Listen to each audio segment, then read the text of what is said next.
starting up today's topic, that is software metrics and measurements in unit 3, that is design unit. First of all, let's understand certain terminologies and get the concept behind those particular terms which we are going to use in the complete lecture. That is, the first term is called as the measure. Now, measure, we all are very much aware of this term measure, but how to define it? It provides a quantitative indication. That is what I was telling you, a quantitative indication of the extent, that is the range, or the amount, or the dimension, or the capacity or size of attributes of a product or process. That is called as the measure. That means when you can quantify to the extent, that is according to the range, or you can give the amount, you can define the capacity or the size of some attributes regarding the product or regarding the process, then that is called as the measure. Example, we have taken the number of uncovered errors is what? It is a measure. So it is defining that how many errors have occurred, right? How many errors are uncovered. So that is what defined as measure. Now, what is metric then? Metric is, it is the quantitative measure of the degree to which a system, component or process possesses or obtain a given attribute. Now here the degree is being defined, which is called as the example we have taken number of errors found per review. That means we have taken according to a process or possession. We have taken according to the possession of component or process or product, right? According to a given attribute. And here we have taken the attribute as the error, and we are checking how many errors were found per review. So this is what this is defined as the metrics.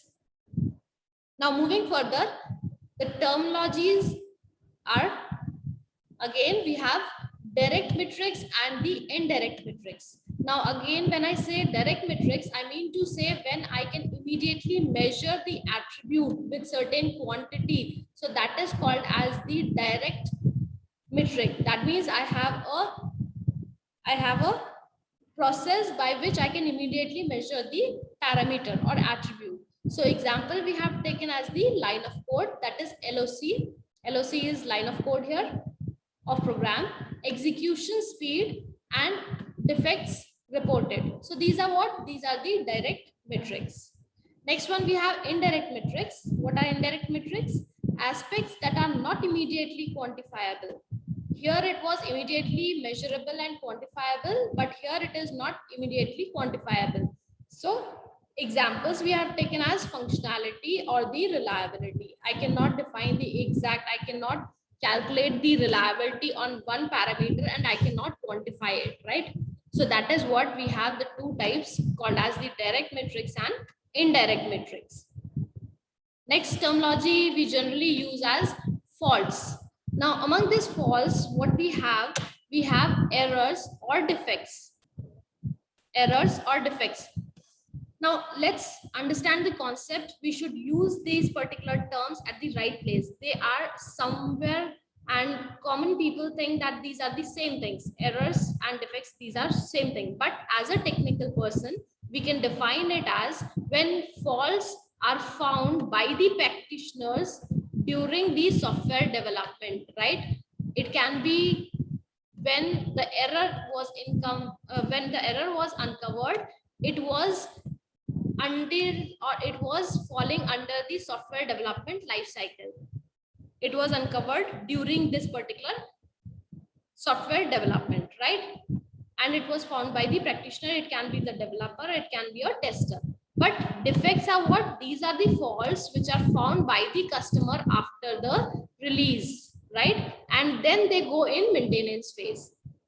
So that is the difference between error and defects.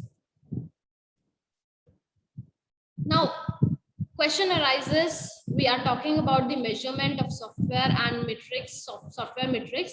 But the question arises why we need to measure the software. So that is a good question. And here we answer this particular question as the concept is the total focus is all about the quality, right? We are only going to talk about the quality in this as the objective of software measurement in different terms. How? It is saying the first objective is to determine or to define the quality of a product or a process. Product, we all know what is the that is the end result of the development, software development. That means the software which we are going to get after the development. Process is what? Process is the set of activities which are being implemented where for developing this particular product. So we are going to define or determine the quality for both these things. Now, second thing is to predict qualities of a product or process. That means in the earlier stages, if we want to predict the quality of a product or process so as to take the decision how we should, move further, or should we work on this product with the help of this process or not. So that decisions are made on the basis of prediction of qualities with the help of software measurement, right? Third thing is when we want to improve the quality of a product or process, again we need the software measurement. So in any way to determine, to predict, or to improve the quality of a software product or process, we are going to work with the software measurement. All right, now we have three different types of software metrics. Now these particular software metrics are what they are, can be defined as the process metrics. Second one is called as the product metrics, and third one as the project metrics. First of all, we all know what is process, what is product, and what is project. All right. So when we define the process metrics, what is it? Process metrics is the metrics that is describing the effectiveness of a quality of the process that produce the software product. That means the process which is used to develop this particular product, we are going to describe the effectiveness or the quality of this particular process.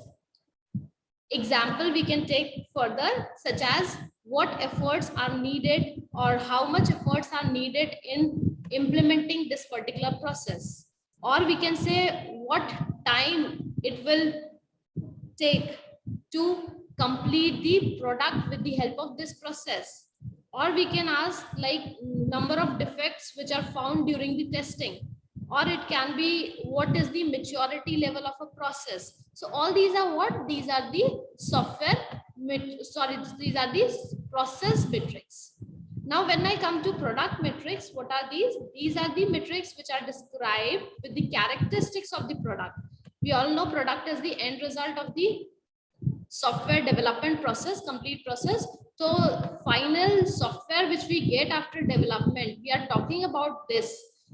So we are going to describe the quality of the characteristics of these particular products, such as we can talk about the size, we can talk about the complexity of the software, we can talk about the design factors, we can also talk about the performance, overall performance of the product, we can talk about its reliability, we can talk about its portability, and many more, right? So all these factors are coming under the category of product metrics, where we are checking the characteristics of the software, where we are describing the metrics for these particular parameters. Now, third one is the project metrics. Now, project metrics defines the complete process of the implementation of the product, how the product was developed in complete form. So here what we are going to talk about, we are going to take the matrix which describes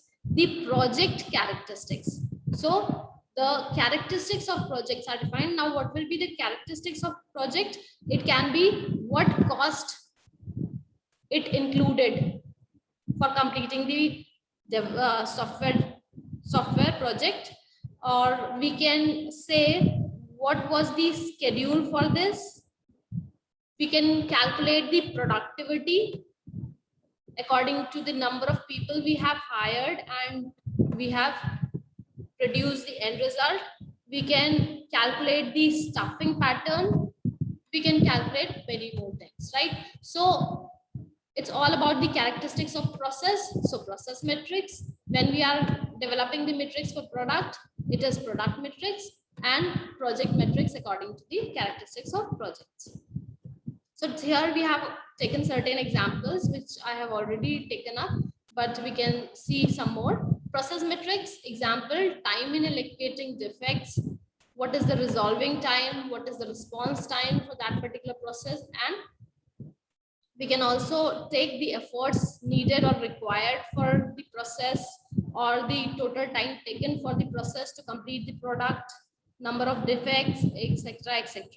Product metrics, we can find the size, the design, the complexity that is involved, the performance, the usability, the security, the reusability, maintainability, and many more. Or we can move to project metrics. Now, project metrics can involve certain characteristics of like number of teams, number of developers, time and cost of the project, etc., etc.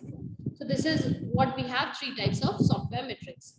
Now, we categorize these particular metrics into mainly 2 types, that is size oriented metrics and the function oriented metrics. So we are going to see what is size oriented metrics and function oriented metrics. First of all, as the name suggests, size oriented metrics means we are going to work with the size of the software. So a set of simple size oriented metrics can be developed for each project. We have taken examples.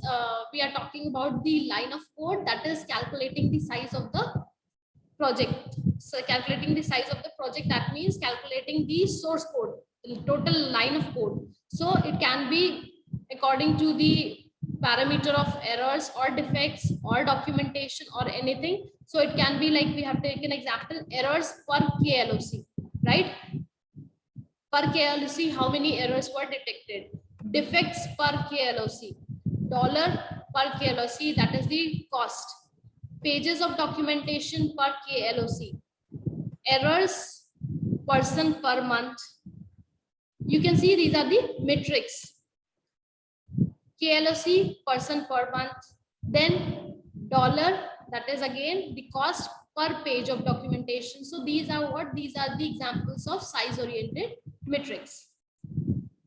Now, when we talk about this particular KLOC as a parameter, so this particular KLOC is not to be considered as the best way for the calculation of the size. Why? So I have written size oriented metrics are not universally accepted as the best way. Now the question arises why? So certain arguments are given regarding this. Why? Because we can see that we can change the line of code, the number of lines that will be required for a source code according to the programming language. That means this KLOC is dependent on the programming language. Analyze well-designed but short programs, right? It cannot easily accommodate non-procedural languages, and it requires a level of detail that may be difficult to achieve. So these are the certain parameters, but the main parameters are that is programming language dependent, KLOC, and it requires a level of detail that is difficult to achieve. So that is why we say that it is universally not accepted as the best way for calculation of size. Next concept is the function oriented metrics. Now function oriented metrics is defined as use or measure of the functionality delivered by the application. Now here this function oriented is what? Here we are not calculating the size, but we are calculating the functionality of the, of the software, of the product. Now we can measure it with the help of many points. First point is it can be worked out with the help of function point. It is also called as function point analysis, and we will see this particular function point analysis in detail in the next lecture. So it is done with the help of normalization of a value. Most widely used metric of this type is function point. This is just a formula how we calculate the function point. Again, I'm going to tell you the detail of this particular in the next lecture, and we are going to solve a numerical regarding this. That is FP is equal to total count into 0.65 plus 0.01 multiplied by sum of value adjustment factors.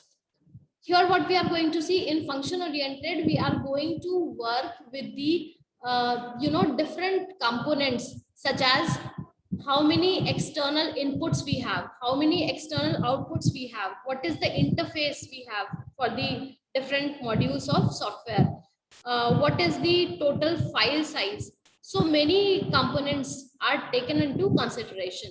Now what are the advantages and disadvantages regarding function oriented is, the advantages are the function point is a programming language independent, sorry. Earlier we have seen size oriented was programming language dependent, but it is programming language independent. So we can use any language and we can find out the function point with the same concept. Function point is based on data that are more likely to be known in the early stages of a project, make it more attractive as an estimation approach. As we have seen that why we need to measure the software, to predict the quality of the software and to improve it. So once we can predict it at the early stage, only then we can improvise it, right? So this is an attractive feature of function point, as it is saying that this particular work can be done in the early stages of a project, and we can calculate or we can find out the measure of function point that defines the quality of the product. Next is, what are the disadvantages? The main disadvantage of FP is it requires sleight of hand, because the computation is based on subjective data. Here we are not using any exact data that is calculative. The counts of the information domain can be difficult to collect. When we are going to do the example, then we will understand this particular point, that how the count of information domain can be difficult to collect. So these are the advantages and disadvantages of the function point, right? I hope you must have understood this.